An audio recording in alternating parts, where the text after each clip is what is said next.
Assalamualaikum warahmatullahi wabarakatuh. Izinkan saya mempresentasikan studi komparatif perbandingan Grab dan Gojek.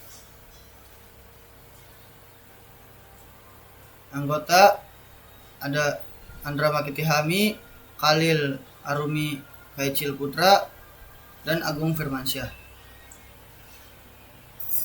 Alasan kelompok kami memilih topik ini. Topik perbandingan Grab dan Gojek dipilih karena kedua layanan sangat dekat dengan kehidupan sehari-hari masyarakat dan sering digunakan sebagai sarana transportasi maupun layanan digital. Selain sama-sama menjadi pemimpin pasar, Grab dan Gojek menawarkan layanan yang serupa tetapi memiliki strategi, fitur, dan keunggulan yang berbeda.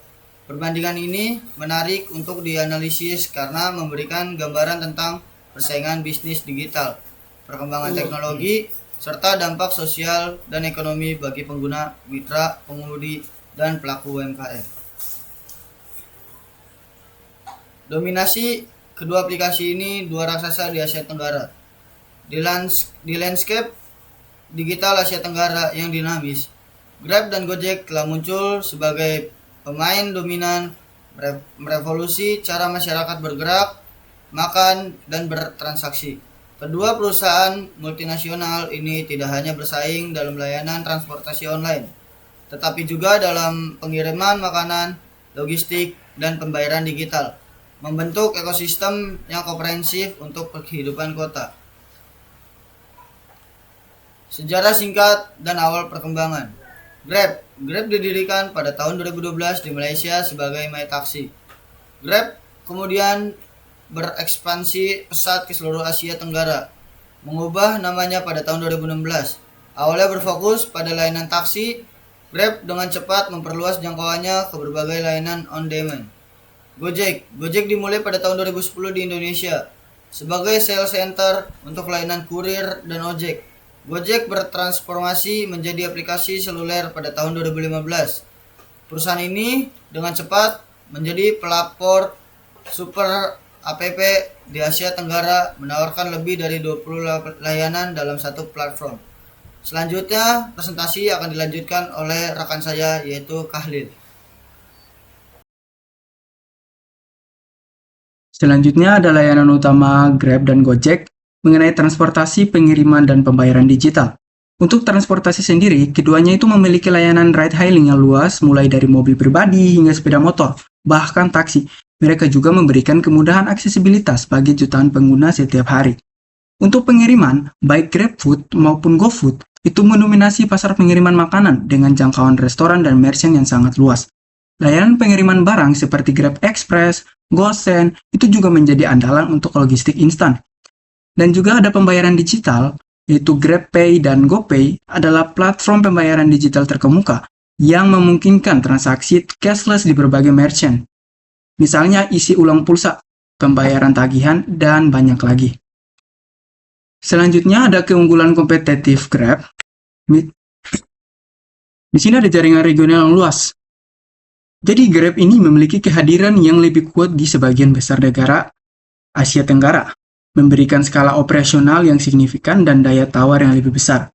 Adapun juga integrasi layanan komprehensif, yaitu ekosistem Grab yang terintegrasi memungkinkan transisi mulus antar layanan dari transportasi hingga pembayaran, menciptakan pengalaman pengguna yang kohesif. Di sini juga ada keunggulan kompetitif Gojek. Itu ada inovasi super aplikasi pertama. Jadi Gojek ini adalah pelopor dalam konsep super aplikasi, yaitu menawarkan berbagai layanan dari satu platform jauh sebelum pesaing lain mengadopsinya. Dan juga ada dukungan pasar lokal yang kuat. Dengan akar yang kuat di Indonesia, Gojek memiliki pemahaman mendalam tentang pasar lokal dan berhasil membangun loyalitas pengguna yang tinggi. Di sini juga ada kekurangan Grab dan Gojek. Kekurangan Grab sendiri yaitu antara lain tarif yang kadang lebih mahal pada jam sibuk, promo yang tidak terlalu tersedia, serta sistem pemesanan yang terkadang sulit mendapat drive di waktu tertentu. Terus juga ada kekurangan Gojek, yaitu kekurangan Gojek antara lain jangkauan layanan yang belum merata di seluruh daerah, pilihan promo yang lebih terbatas dibanding kompetitor, serta waktu tunggu driver yang kadang lebih lama pada kondisi tertentu. Di sini juga ada tantangan dan peluang di masa depan. Jadi tantangannya di sini yang pertama ada persaingan ketat, terus-menerus menghadapi persaingan dari pemain regional dan lokal baru. Untuk tantangan keduanya ada regulasi pemerintah, yaitu perubahan regulasi di setiap negara dalam dapat memengaruhi model bisnis dan operasional. Terus tantangan yang ketiga ada profitabilitas, yaitu mencapai profitabilitas yang berkelanjutan sambil terus berinvestasi pada pertumbuhan. Tantangan yang keempat yaitu keamanan data, yaitu memastikan keamanan dan privasi data pengguna di tengah peningkatan ancaman cyber. Dan peluang sendiri, yang pertama ada ekspansi layanan. Peluang untuk memperluas ke sektor-sektor baru seperti layanan kesehatan atau pendidikan.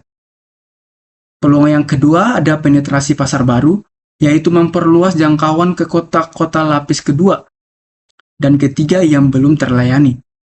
Peluang yang ketiga yaitu inovasi teknologi, yaitu memanfaatkan AI, IoT, dan teknologi blockchain untuk meningkatkan efisiensi dan pengalaman pengguna. Dan peluang yang terakhir yaitu kemitraan strategis, membangun aliansi dengan perusahaan lokal atau global untuk memperkuat posisi pasar. Selanjutnya akan dijelaskan oleh rekan saya, Agung. Perkenalkan, nama saya Agung Firmansyah dari Fakultas Teknik, Prodi S1 Teknik Informatika.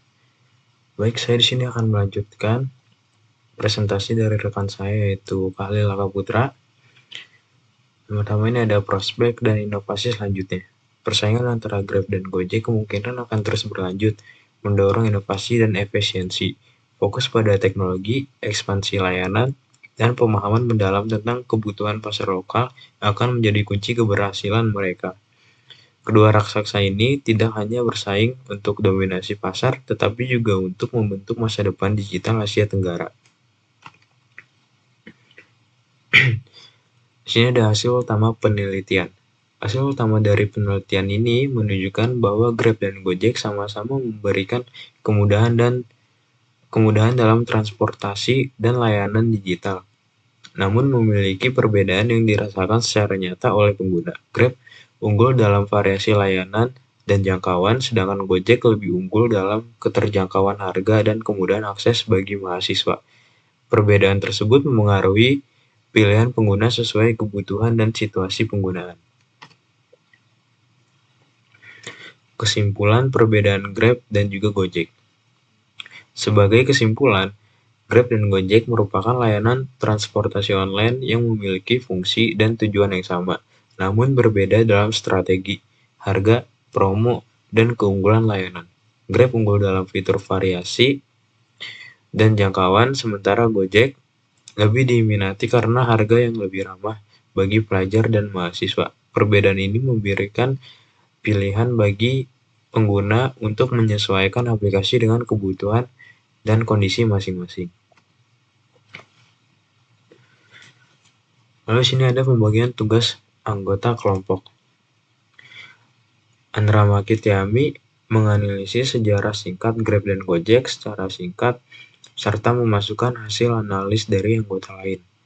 Khalil Lakaputra menganalisis keunggulan dan kekurangan Grab dan Gojek secara singkat serta tantangan dan peluang di masa depan. Lalu saya, Agung Firmansyah, menganalisis prospek dan inovasi selanjutnya serta menyusun kesimpulan perbedaan Grab dan juga Gojek. Mungkin itu saja dari kelompok kami yang dapat disampaikan. Sekian, terima kasih.